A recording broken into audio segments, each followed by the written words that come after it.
আসসালামু আলাইকুম আপুরা ভাইয়ারা সকলে কেমন আছেন? আলহামদুলিল্লাহ মুই আপনাকে বরিশালের আফা আইয়ে পড়ছে আর একটা ভিডিও লইয়া। তা আপনাকে ভাইয়ার ধরে খাইতে চাইলাম একটু হাগ, তবে এটা কী কামটা হরছে দেখেন, এক বস্তা হাগ আনছে। আপনাকে ভাই মনে মনে চিন্তা করছে যে মাতারি তুমি খাবা হাগ, তোমার জম্মের খাওয়ান খাওয়ামো। তো দেখেন এই যে এক মানে আলু হাগ আনছে, ডাডা হাগ আনছে। তো অনেক দিন ধরে একটু হাগ পাতা খাইতে মন চায়, কারণ রোজা রমজানের দিন কিন্তু দেখা যায় একটু হাগ পাতা টাতা ছোটো মাছ টাছ ভাজি ভালোই লাগে, ছোটো মাছ তো নাই।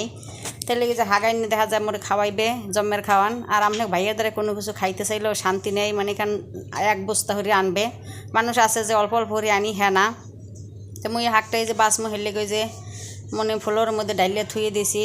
আর বড় মেয়ের কইছে তুমি বাসা শুরু করো। আর এখানে আপনাকে ভাই ওই যে জিলাপি আনছে, আর আনছে এই যে পেয়ারা, মোরা তো হবরি কই।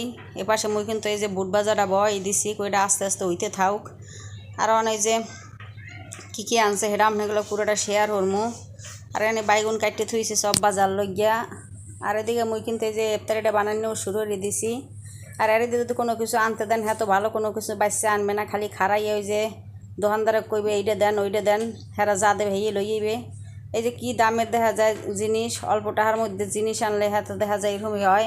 কারণ টাকা তো বেশি না, টাকা অল্প। এর মধ্যে দেখা যায় দেখেন এই বাইগুন আনছে, দুইটা বাইগুনই পচা। উর্সি আনছে হ্যাঁ দেখা যায় হলদে হলদে হয়ে গেছে। হ্যাঁ পরে যে শশা আনছে দেখেন, সেই শশার মধ্যেও কিন্তু একটা শশা পচা গেছে, সেটা আর আপনাকে দেখা যায় দেখাইলাম না। তো মুই তো এদিকে সবগুলো ভাজা শুরু করে দিছি। আর কিছু জিনিস এই যে কাটতে কুটতে আস্তে আস্তে রেডি করতে লাগছে।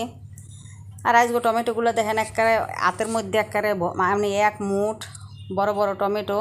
আর এদিকে এই যে শরবত টরবত এই যে গোলাইয়ে বড় মাইয়ে হে রেডি রে থুইছে। তাই যে এই যে ট্যাঙের শরবত এই যে গোলাইছি। আর এই যে খাজুর টাজুর তো আছেই। তো বড় মাইয়ে হে আবার ওই যে ইফতারের জিনিসগুলো এই যে নিয়ে রেডি করতে লাগছে। আর ওপাশে মুই ওই যে বাজ্যে বাজ্যে দিই। তো মোর ওই যে বাজাবাজি কিন্তু সব শেষ হয়ে গেছে। তো আবার ওই যে বড় মাইয়ে হে আবার শরবত মরবত ঢালিয়ে রেডি করে। তা আপনাকে বাইয়ের প্লেট মিলে রাইস গই যে হাজাই দিছি। হ্যাঁ আবার ওই যে জিলাপি যে আনছেলে, আবার ওই কী জানি কয় পেয়ারা, শশা, আলুর চপ, বাইগুনের চপ, তারপর ওই যে পাতাকপির বড়া। আর এখানে তো আছে মোর ওই যে আপেল, জাতীয় আপেল, টমেটো। এটা তো মুই খাই, আপনারা তো দেখেনি। তেমন তো আজানটা কতক্ষণে দেবে, আজানের অপেক্ষায় বইয়ে রয়েছি। আর হারা দিন পর মনে হয় কি যে আজান দিলে কত কী জানি খামু, দুনিয়াটাই খাইয়ে এলামু এইরকম মনে হয় রোজার দিনে। কিন্তু আজান দেওয়ার পরে যে পানি টানি বা শরবত টরবত খাওয়ার পরে কিন্তু আর ওইরকম আরই থাকে না। অল্প একটু খাইলেই মনে হয় যে পেট ভরে যায়। আর এখন তো শেষের রোজার দিকে এখন অল্প খাইলেই মনে হয় যে আর খাইতে মন চায় না। তা আপনাকে ভাইয়ের ছোলাটা দিছি, কারণ হেতো আবার ছোলা ওই যে মুড়ির লাগে একসাথে মাহাই খায় না, মগো লাগে। আর মোরা তো মাইকে খাই।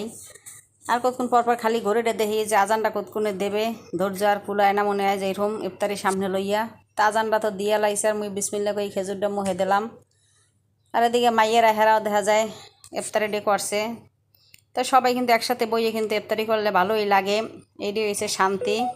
তা মুই তো খাজুরটা খাইয়ে এইবার এই যে শরবতটা খাইয়ে মনে হয় যে কলজের আকাল ঠান্ডা হয়ে গেছে। কারণ যতক্ষণে শরবতটা না খাইতে পানি না খাইতে ততক্ষণ মনে হয় যে কলজেটা হুগাই থাকে। এরপরে যে মুড়ি টুড়ি মাইকে টিকে এইবার দেখা যায় আস্তে আস্তে খাইয়ে নামাজ কালাম পড়ে হেলামু। আর এই যে রোজার দিনে তো ইফতারের পর তাড়াতাড়ি নামাজের তো বেশি সময় থাকে না। তো এটা হয়েছে দেখা যায় সেহরিতে মুই উঠতে তো ওই যে গরম ভাত বয় দিছি, রাইস কুকারে ভাত বয় দিয়ে মুই তাহাজ্জুদের নামাজটা পড়ছি, পড়ে সেই পরে যে মশারির মধ্যে বই রয়েছি। কারণ আপনাকে বাইয়ে হে নামাজ এখনও পরে বড় মাইয়ে হেরেও বোলাই মোলাই উড়াইলাম, উড়াই হেও নামাজ পড়ছে। পরে মাইয়ে আবার ভাতটাতে রেডি করে।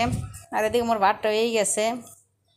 আর ওদিকে মুই তো ওই যে তরকারি তো সন্ধ্যারাইতে রাইন্দে তুললাম।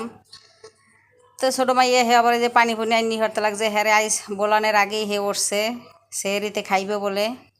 তাই করে আনছে ওই যে আপনাকে ভাইয়া যে মোরে তো হাঁক খাওয়াইবে জম্মের খাওয়ান, সেই হাঁক আনছে, সেই হাঁকটা ভাজছি ডাডা হাঁক। আর এখন ওই যে ছোটো মাছ আছে, সেই ছোটো মাছ দিয়া একটা আলু দিয়া কয়টা উর্সি দিয়া আর ওই যে একটা বাইগুন দিয়ে একটু ঝোল বানাইছি। কারণ হাঁকের লাগে আবার দেখা যায় একটু ঝোলের তরকারি না হইলে ভালো লাগে না। তো মুই এবার ভাতটা ওখানে যে বাইরে লমু। আর আপনার বাইয়ের হাট তো নামাজ শেষ হয় নাই। তো এই তো আজকে মুগো সেহেরিতে হয়েছে এই হাঁক আর ওই যে মাছ, এটা দিয়ে সেহের করবো। সবাই ভালো থাকবেন, সুস্থ থাকবেন, আল্লাহ হাফেজ।